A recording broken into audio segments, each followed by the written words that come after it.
Saudi মন্ত্রণালয় থেকে প্রবাসীদের স্বর্ণ কিনা নিয়ে যে নির্দেশনাটি দেওয়া হয়েছে সেটা কিন্তু আমরা সকল প্রবাসীদেরকে মানতে হবে।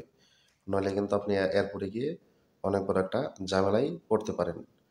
তো আমরা যারা বাংলাদেশি বা অন্য দেশি প্রবাসী আছি সবাই চেষ্টা করব এই বিষয়গুলা খেয়াল রাখার জন্য। তো মন্ত্রণালয় থেকে আপনাদেরকে কি বলা হয়েছে, আপনাদেরকে কি নির্দেশনাগুলো দেওয়া হয়েছে সেটা আজকের এই ভিডিওতে আমি আপনাদেরকে বলব। তো আপনারা যদি এই বিষয়টা জানতে চান তাহলে ভিডিওটা দেখতে থাকুন।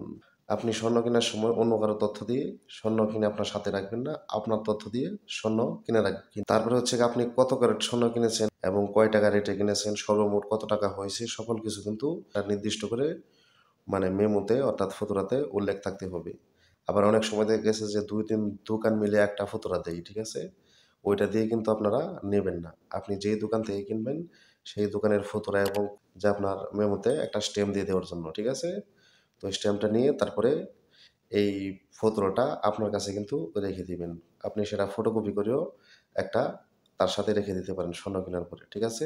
এর মধ্যে হচ্ছে গিয়ে আপনি যদি স্বর্ণ যত গ্রাম কিনছেন, এয়ারপোর্টে গিয়ে কিন্তু ঠিক তত গ্রামই বলবেন।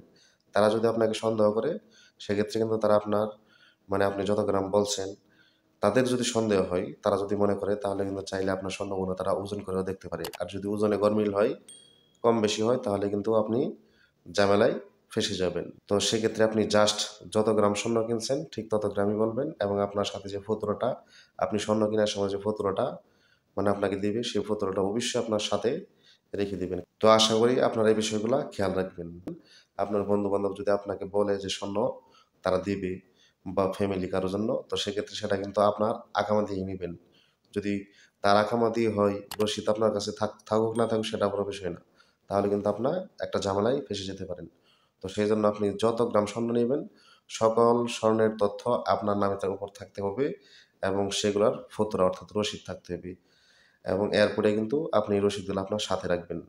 তো আশা করি আপনারা এই বিষয়টা বুঝতে পারছেন। তো প্রবাসী হয়ে যদি নতুন কিছু জানতে পারেন তাহলে ভিডিওতে অবশ্যই একটা লাইক দিয়ে দিবেন এবং ভালো লাগলে চ্যানেলটি সাবস্ক্রাইব করে রাখবেন।